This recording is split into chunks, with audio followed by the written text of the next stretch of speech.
I was 31 years old, sitting in a room I could barely afford to heat, when I finally admitted to myself that I had wasted the first decade of my adult life. Not wasted in the dramatic sense, not in the sense of ruin or disaster. Wasted in the quiet, devastating sense. The way a field goes to waste not because a storm destroyed it, but because no one ever planted anything in it. I had let years pass the way most people do. A little distraction here, a little comfort there. Easy to do, and easy not to do. And sitting in that room, I felt exactly what I suspect you may be feeling right now. That it was too late.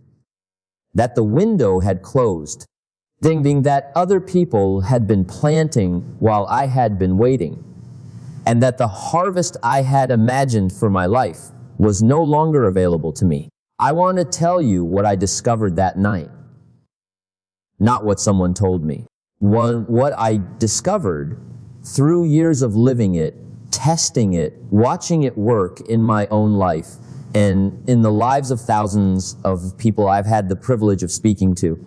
What I discovered is this: the harvest does not judge when you planted. It only asks whether you planted well. Stay with me, because what I am about to share with you is not a collection of motivational phrases. It is a philosophy. And if you will receive it, truly receive it, it will change the way you see time, urgency, and your own extraordinary potential. Let us begin with the truth. Because I have never believed in building on a foundation of comfortable lies. Time that is gone is gone.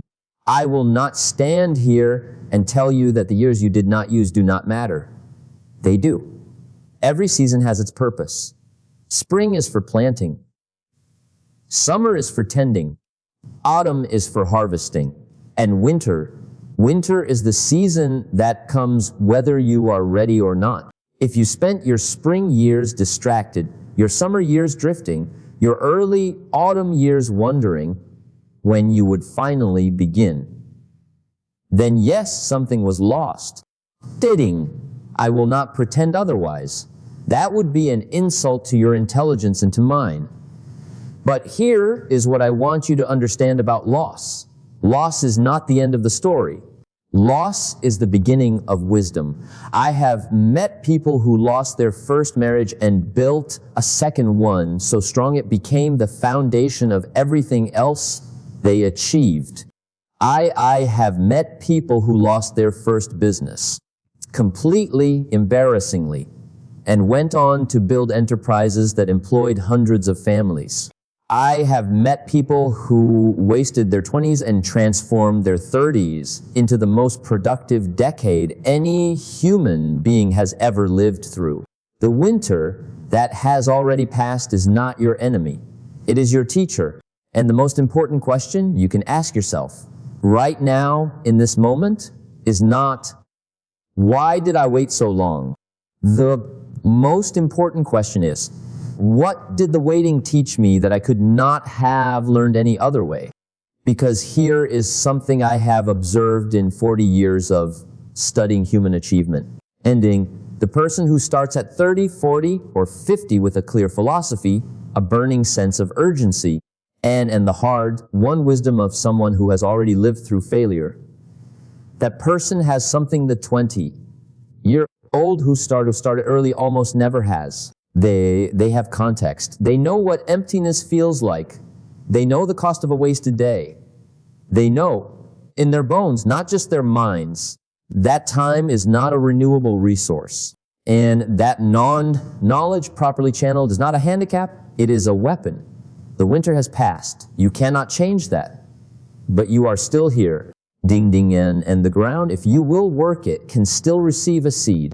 Before we talk about what you are going to build, I want you to do something that most people are too afraid to do. I want you to take an honest inventory of what you have left. Not what you have lost, what you have left. Because here is something I have always believed: you do not need more time. You need more clarity about the time you have.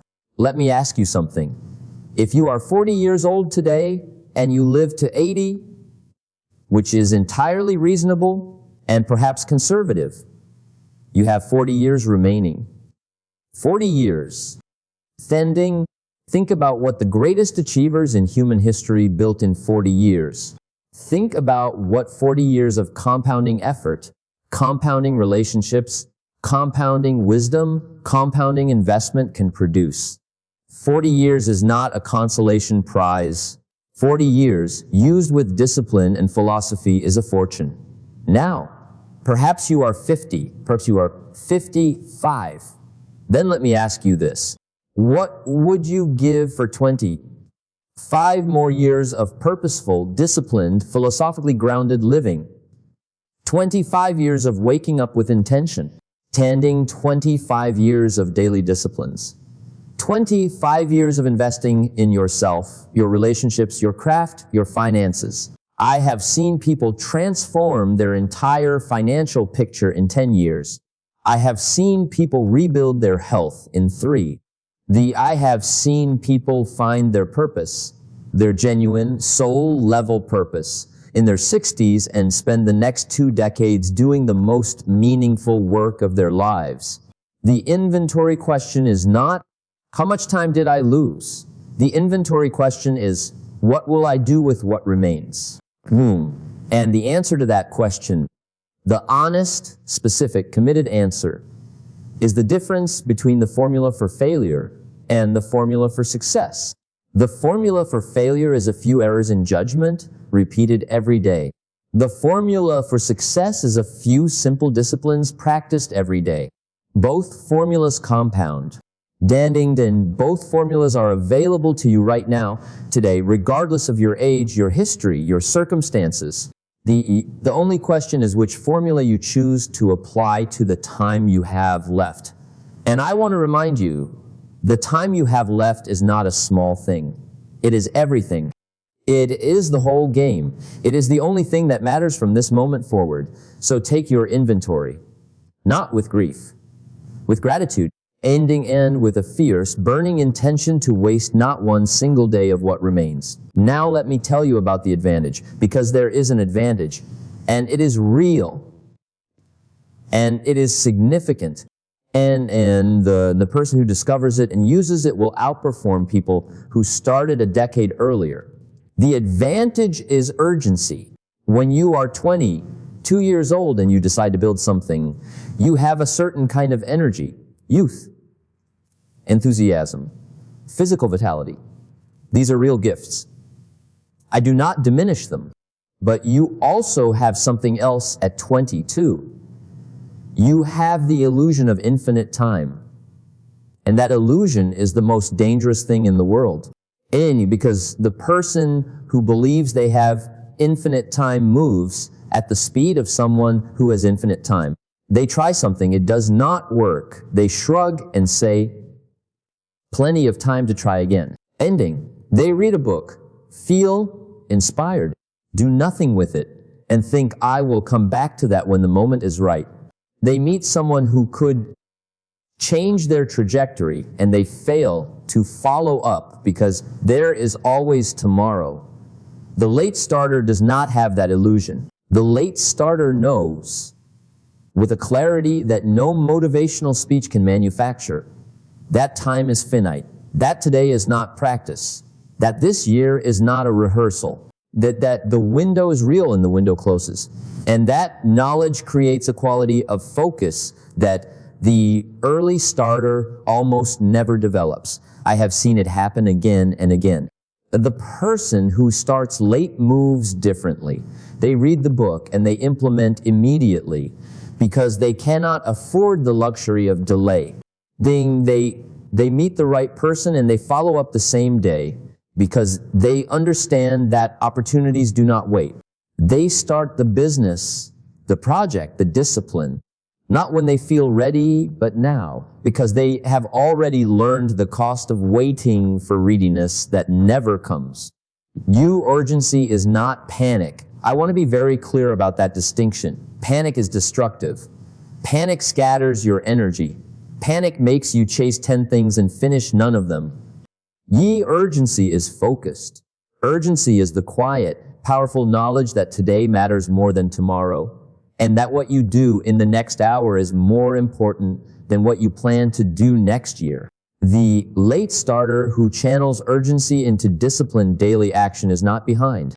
They are, in the most important sense, ahead, because they are moving with a quality of intention that most people never find until it is genuinely too late. You have found it now. Use it. I have always believed that nature is the greatest teacher, not because nature is sentimental, but because nature is honest. Nature does not negotiate with the seasons. Spring comes when it comes. Summer does not extend itself because you were not ready.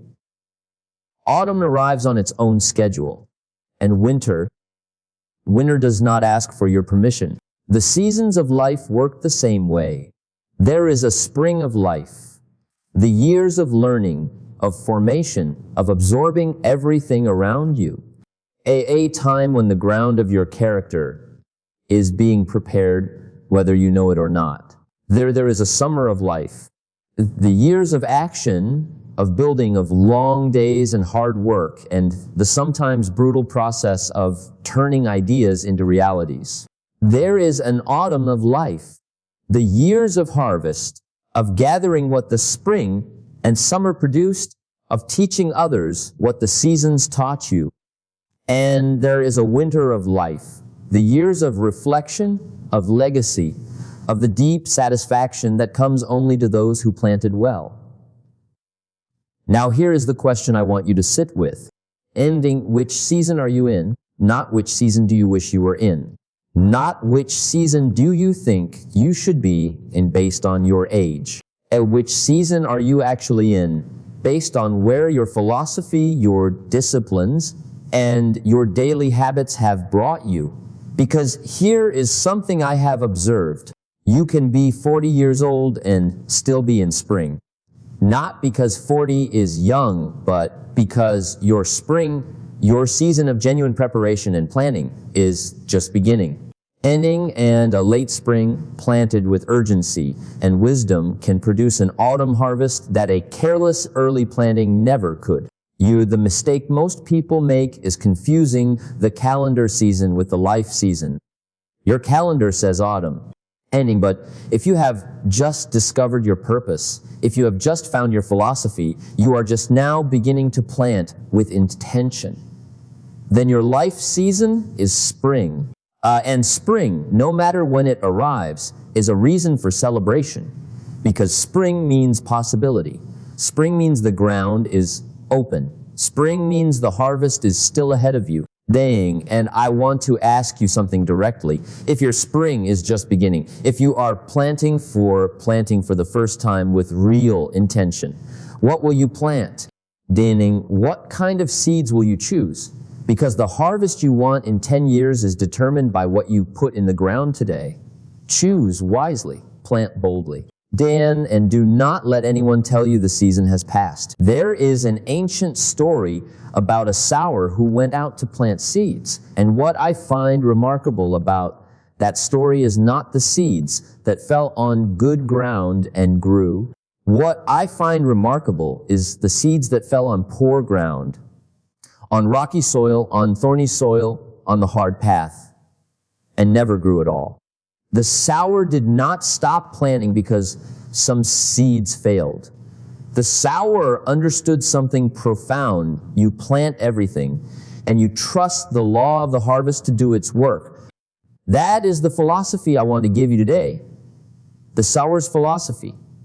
Plant everything. Plant your ideas.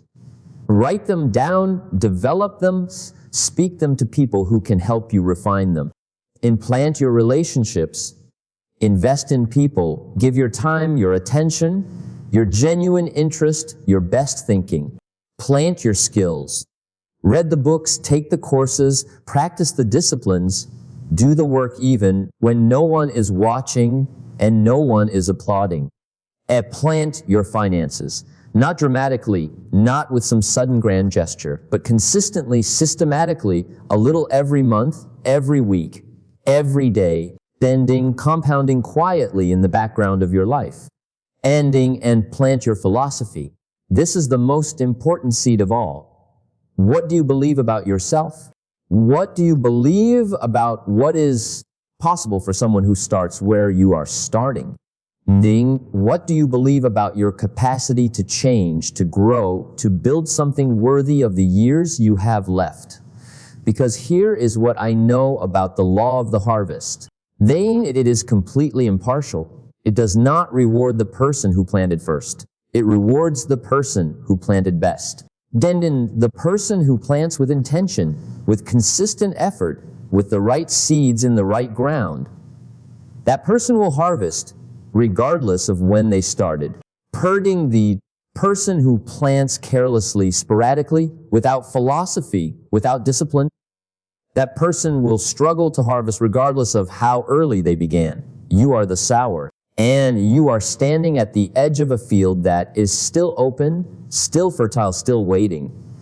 What will you plant today? Do not answer that question vaguely. Answer it specifically. Because vague intentions produce vague harvests. Specific, disciplined, daily planting produces the kind of harvest that changes a family's trajectory for generations. Plant today. Pawn and plant tomorrow. Plant every single day, and let the law of the harvest do what it has always done.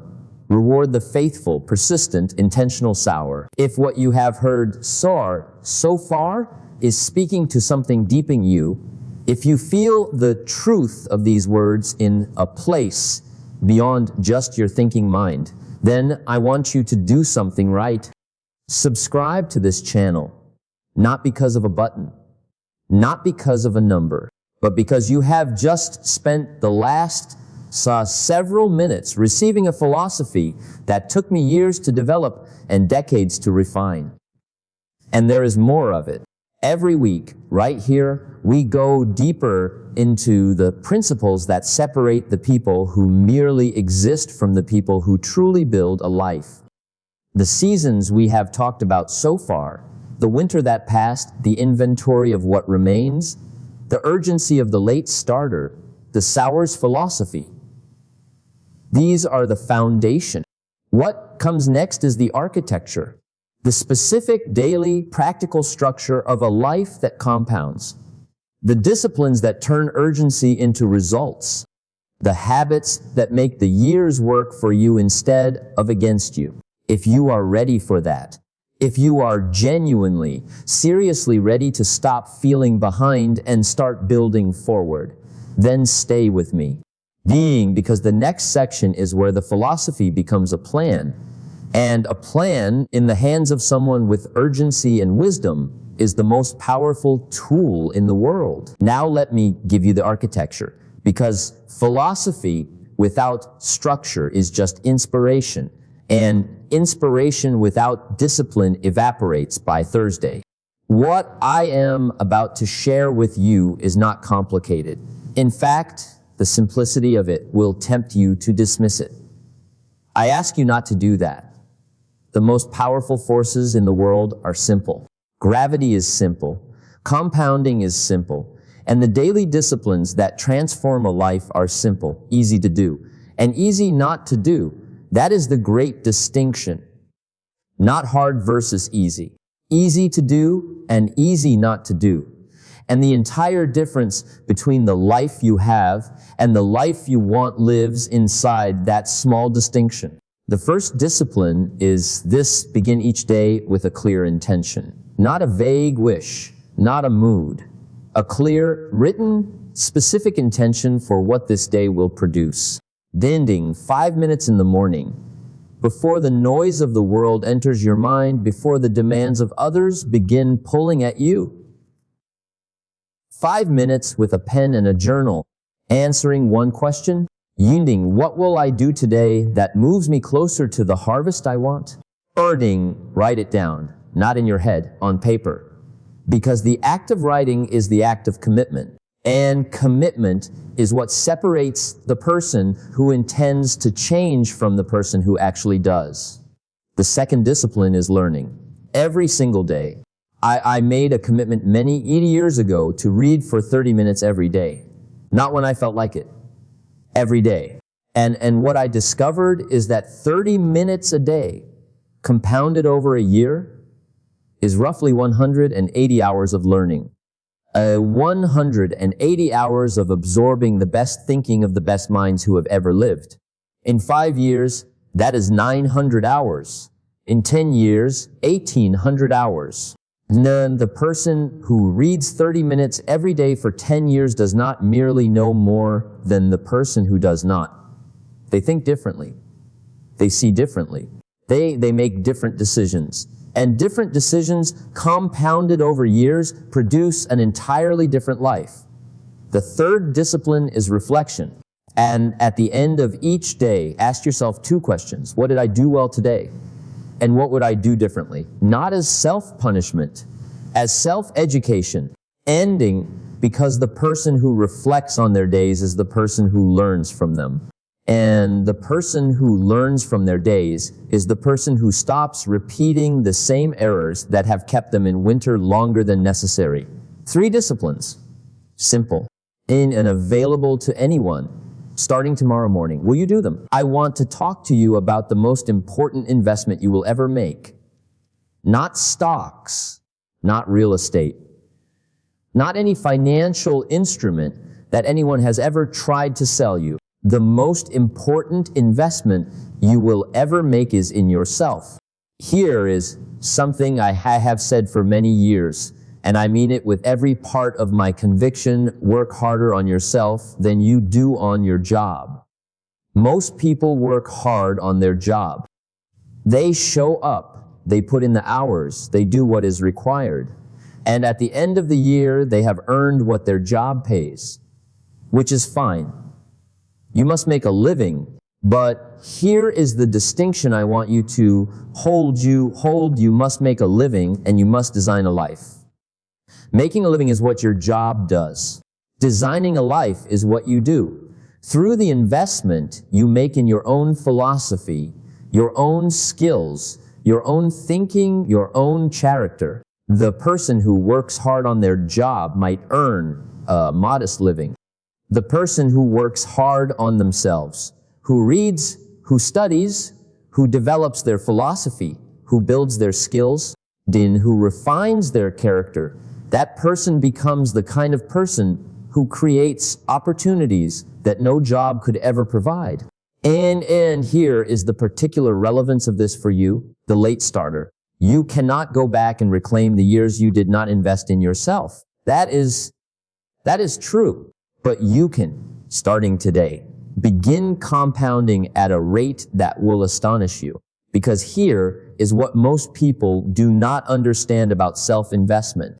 It compounds faster than almost anything else. When you invest in your financial portfolio, you earn a return on your money. When you invest in yourself, you earn a return on your entire capacity to think, to act, to decide, to lead, to create, to solve problems, to serve people at a higher level. Ending and your capacity, properly developed, is worth far more than any sum of money. I have seen people transform their income in 3 years through self-investment, not because the market cooperated, not because they got lucky, but because they became someone different.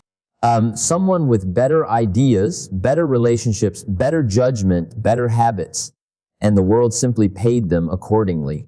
The world always pays you according to what you are worth to it, not what you need, not what you deserve in some abstract sense. What you are worth. Earn. So the question is not, how do I earn more? The question is, how do I become more? Become more, and the earning will follow.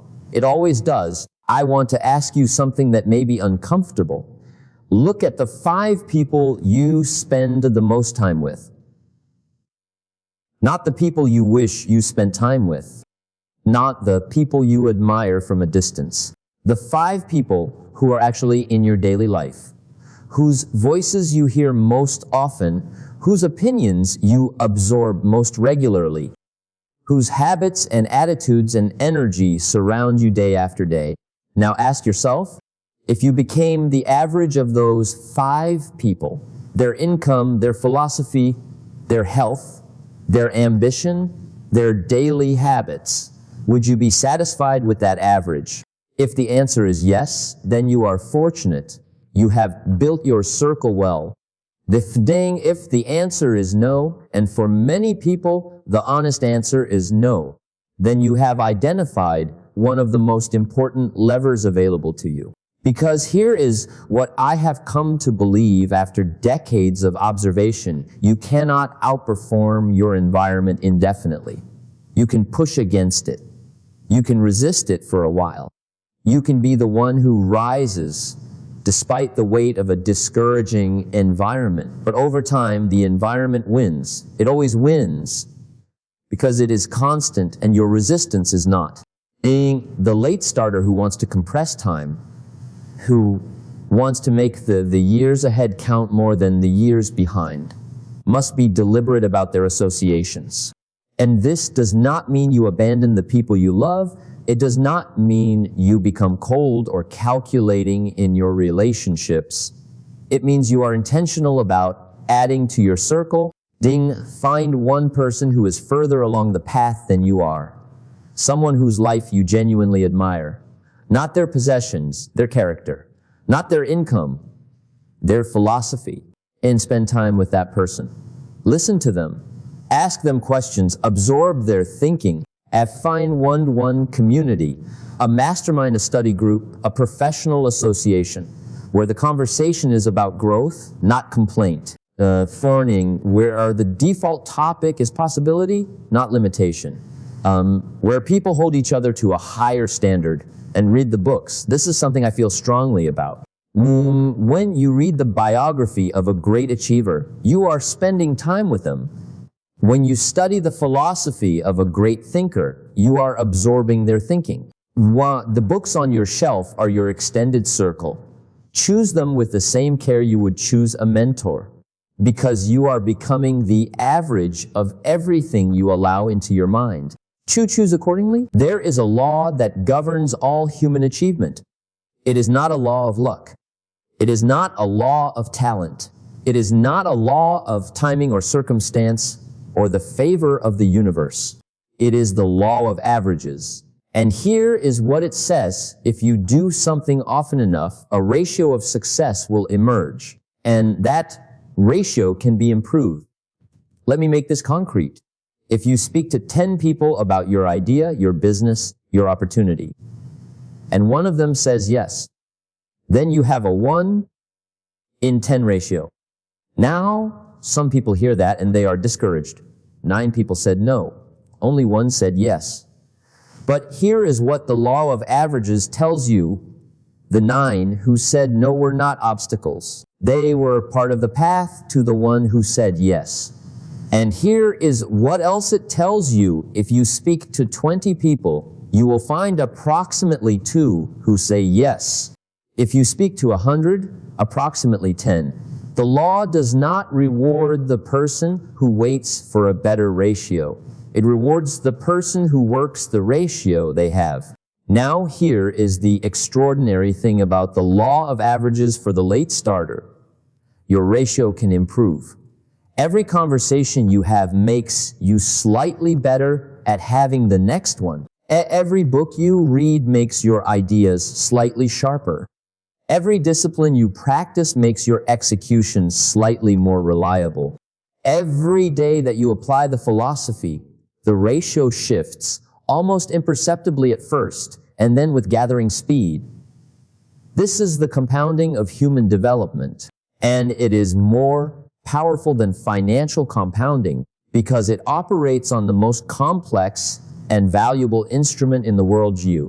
The late starter who understands the law of averages does not grieve the conversations they did not have in their 20s. They simply begin having them now. They do not mourn the books they did not read. They simply begin reading them now.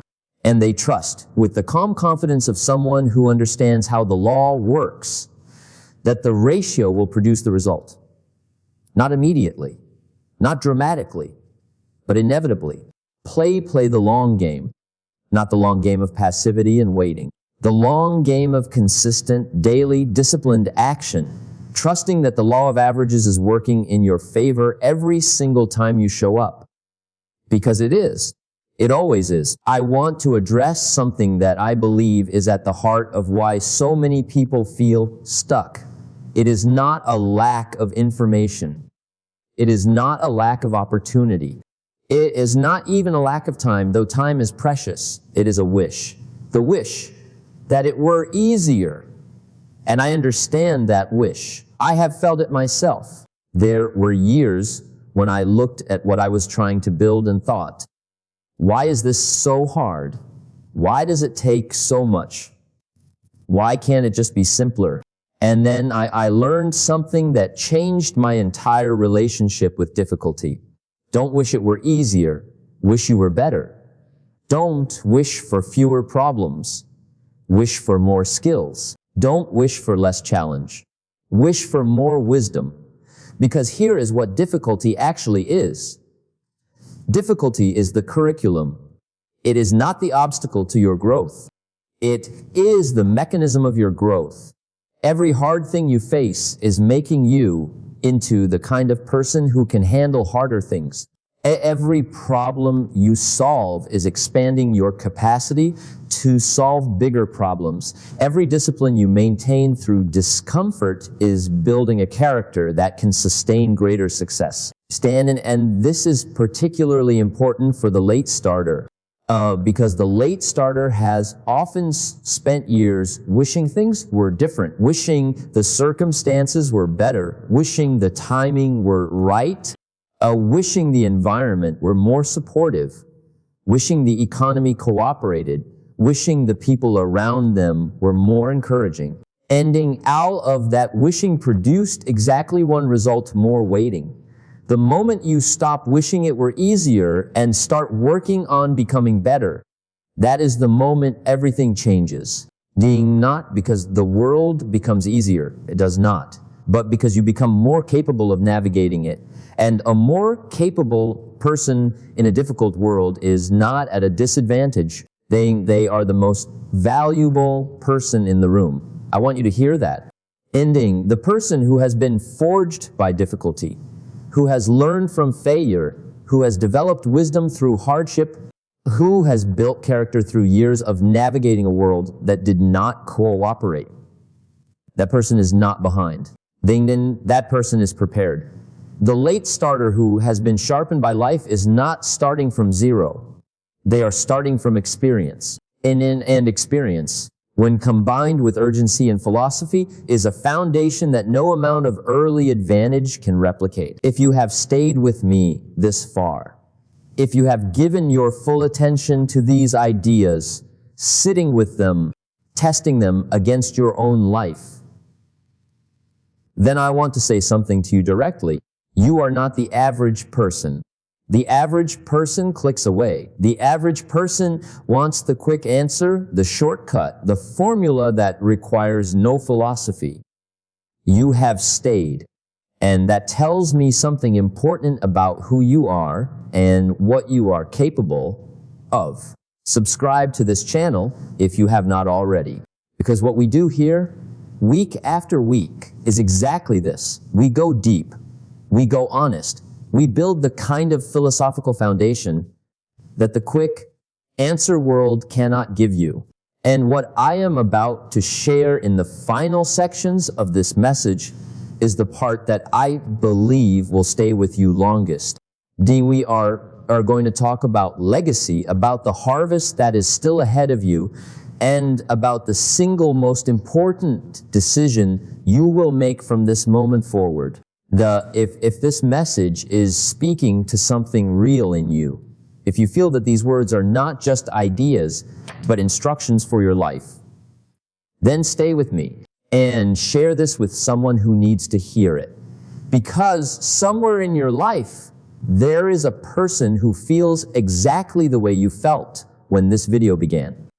And this message might be exactly what they need. I want to ask you a question that most people never seriously consider until it is almost too late to act on the answer.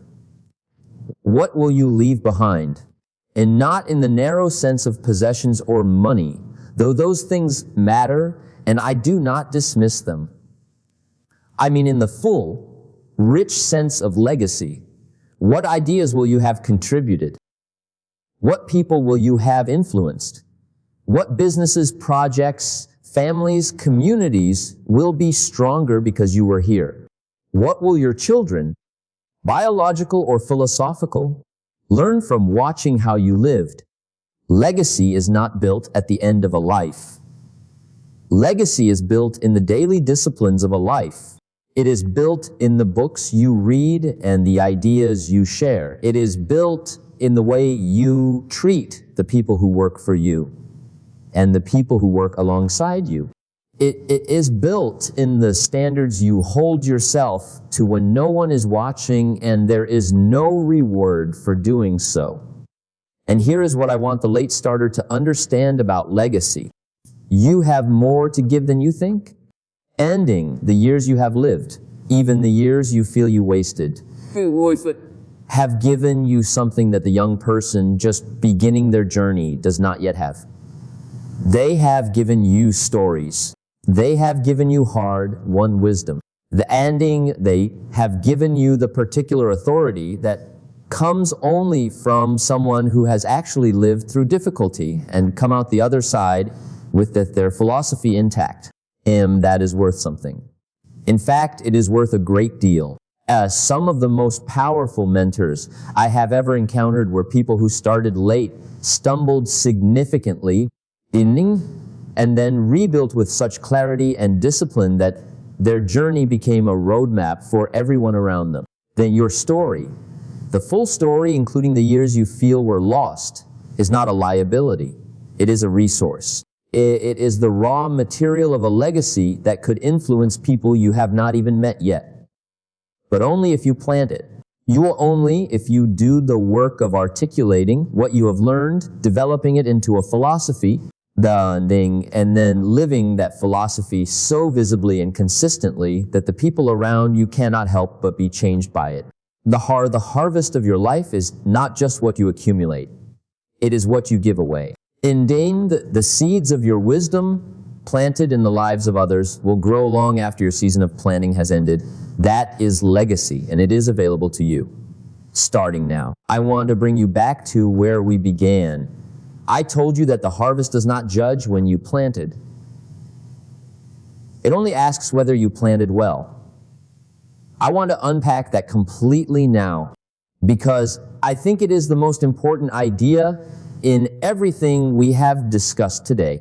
The harvest, the life you build, the relationships you cultivate, the financial security you create, the legacy you leave, operates entirely on the quality of your planting, not the timing. This is not wishful thinking. This is the law of the harvest, which has never once failed in the history of human civilization. A farmer who plants in late spring because the early spring was too cold or the ground was not ready, that farmer does not receive a smaller harvest because they planted late. They receive the harvest that corresponds to what they planted, how they tended it, and how faithfully they worked the soil. The law does not say, you should have started earlier, therefore your harvest is diminished. The law says, show me what you planted, show me how you tended it, and I will show you what you will harvest. And that law applies to you right now, regardless of your age, regardless of your history, regardless of how many seasons you feel you have already missed. Here is the reframe I want you to carry with you from this moment forward. You are not behind. You are exactly where your choices have brought you. And from this moment, this precise moment, you have the ability to make different choices, better choices, standing and choices informed by urgency, by philosophy, by the heart, one wisdom of someone who has already learned what it costs to wait. The person who starts today with urgency and discipline and a clear philosophy is not a late starter. They are a deliberate starter. And deliberate is more powerful than early, every single time. So let me leave you with this. The winter that has already passed, let it teach you. Take everything it has to offer and use it. The urgency you feel right now, do not suppress it. Channel it. Let it make you faster, more focused, more deliberate than you have ever been. The daily disciplines, begin them tomorrow morning, not next week, tomorrow. 5 minutes with a journal, 30 minutes with a book. 2 questions at the end of each day. The people around you, choose them with the same care you would choose the seeds you plant, because they will shape the harvest more than almost anything else. And the legacy, your story, your wisdom, your hard-won philosophy, begin sharing it. Begin living it so visibly that others cannot help but be changed by it. The harvest is still ahead of you. I believe that with everything I have. Not because I am trying to make you feel better, but because I have watched it happen. Again and again, dinding in my own life and in the lives of thousands of people who were once sitting exactly where you are sitting now. Feeling behind, feeling late, wondering if the window had closed. The window has not closed. Plant today. Tend faithfully and trust the harvest. The harvest does not judge when you planted, only whether you planted well. That is not a comfort. That is a call to action. Start today. Thanks for watching. The end screen has more in the same world. Pick the one that calls to you. Thanks for being here.